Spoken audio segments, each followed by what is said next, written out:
Bonjour, merci d'être avec nous. Bienvenue dans l'émission Le Talk. Nous recevons aujourd'hui Yann Brossat. Bonjour Yann Brossat. Bonjour.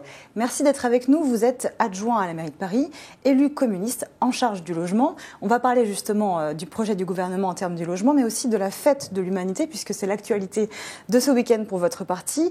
Alors, l'annonce de 5 € de la baisse des APL, le gouvernement assume, veut même aller plus loin en accompagnant par une baisse des loyers. Est-ce que vous y croyez ?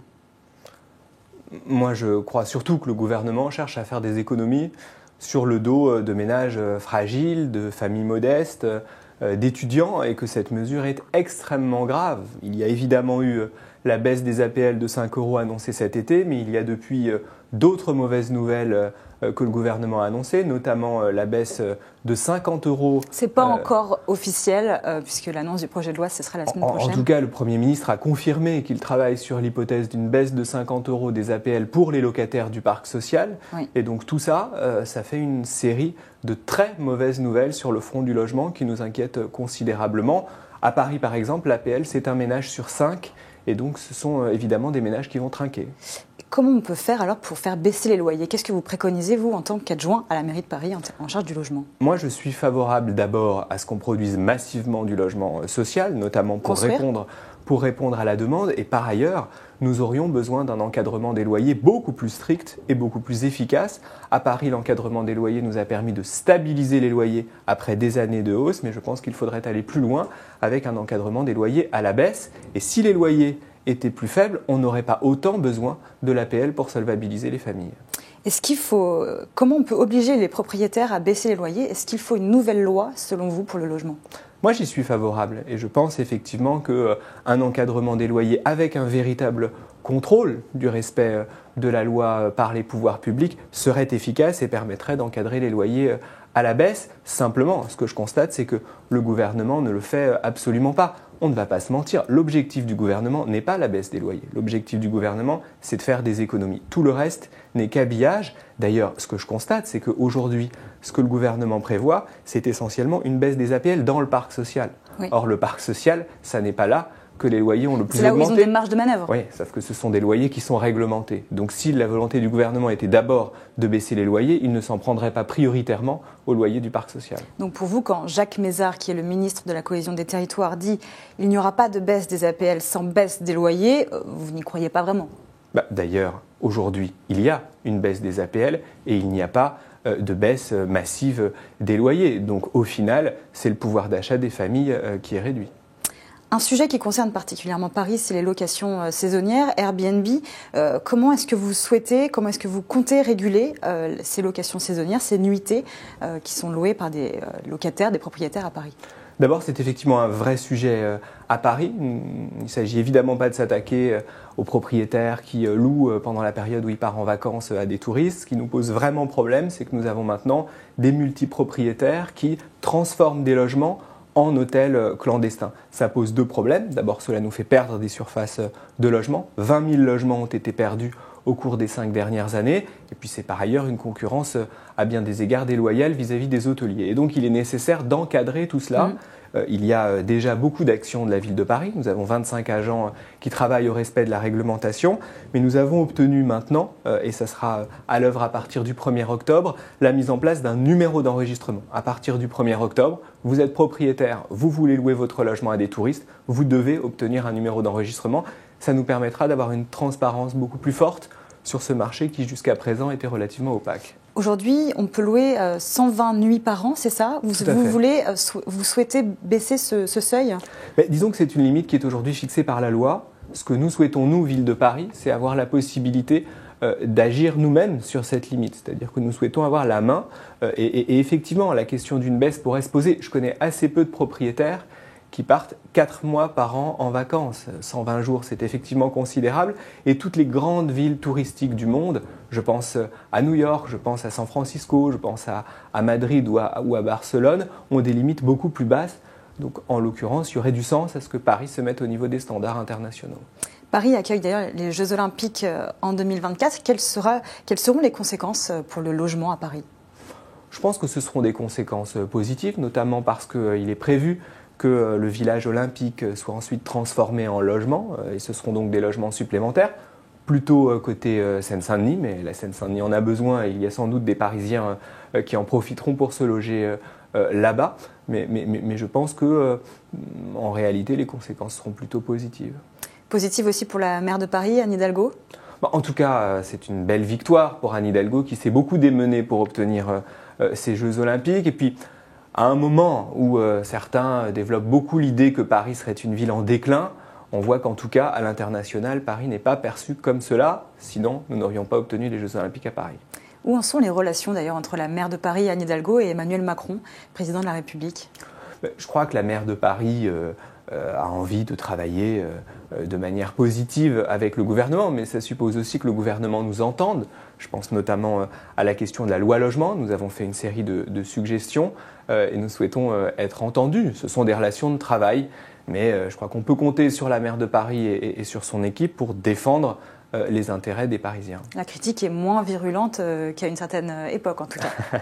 En tout cas, ce qui est sûr, c'est qu'on sera vigilant et nous défendrons collectivement les intérêts des Parisiens, notamment sur le plan budgétaire, parce que ce qui est annoncé en termes de baisse de dotation est particulièrement préoccupant. Ou plus récemment, lorsqu'il s'est agi de la suppression des contrats aidés, nous sommes collectivement montés au créneau pour dire les conséquences très négatives de cette politique. Vous avez manifesté mardi contre les ordonnances? J'ai manifesté et je manifesterai à nouveau le 21. Le 21 et le 23? Je manifesterai le 21. Je n'ai pas l'habitude de sauter les étapes.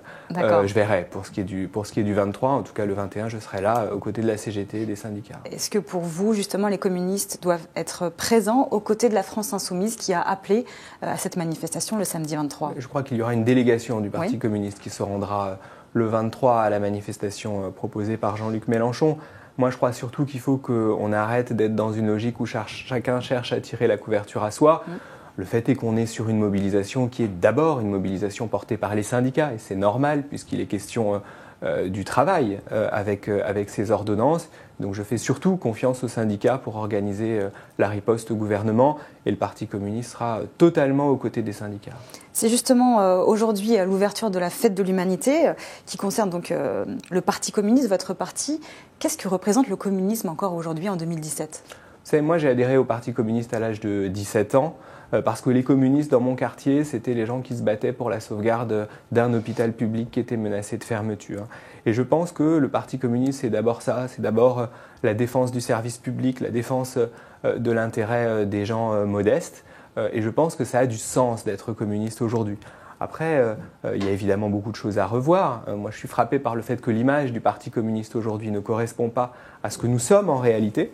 Et donc il faut qu'on travaille, c'est l'objectif du congrès que Pierre Laurent a annoncé. Moi je souhaite que ce soit un congrès utile qui nous permette d'être mieux perçus par l'opinion publique et que ce que nous sommes véritablement apparaisse davantage. Un congrès extraordinaire, oui, qui se tiendra en 2018. Pour vous, qu'est-ce qu'il faut changer? Le nom, l'identité, le positionnement politique? Qu'est-ce que vous préconisez, vous, Yann Brossard?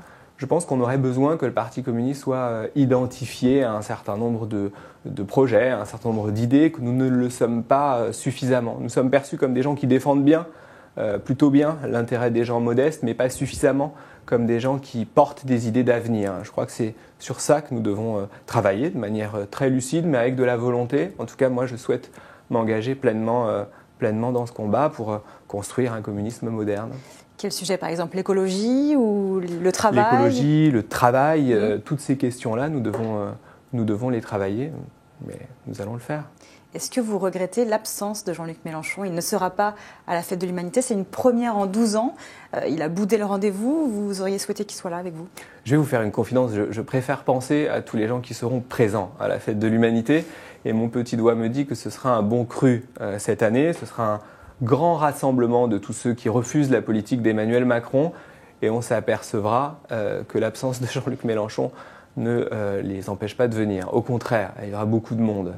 Voilà, pour le reste, Jean-Luc Mélenchon a son propre agenda, son agenda personnel, mais je crois aussi que beaucoup de responsables de la France Insoumise, notamment de députés de la France Insoumise, seront présents parce que personne à gauche ne peut faire une croix sur un aussi grand rassemblement que la Fête de l'Humain.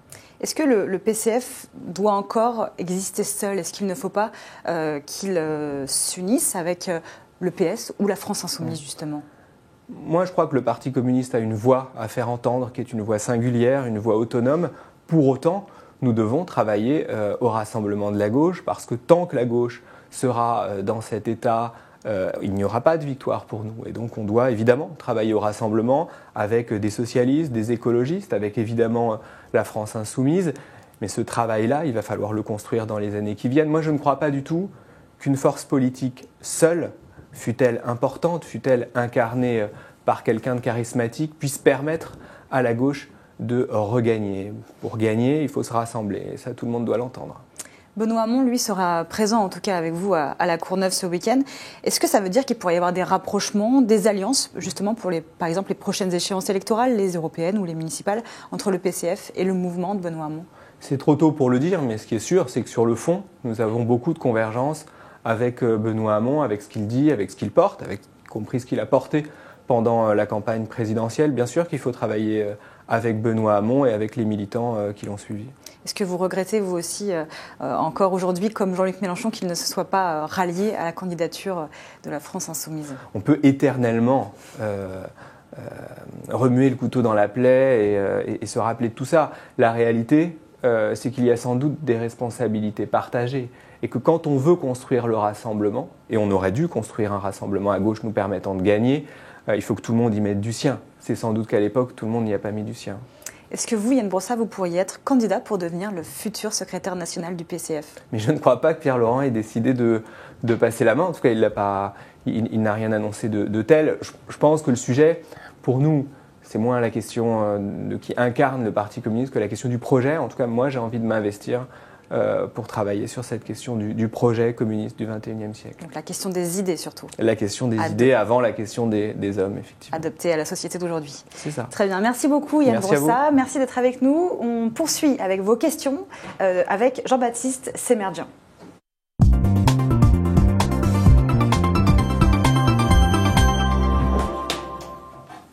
Bonjour Jean-Baptiste. Bonjour Mathilde, bonjour Yann Brossat. Bonjour.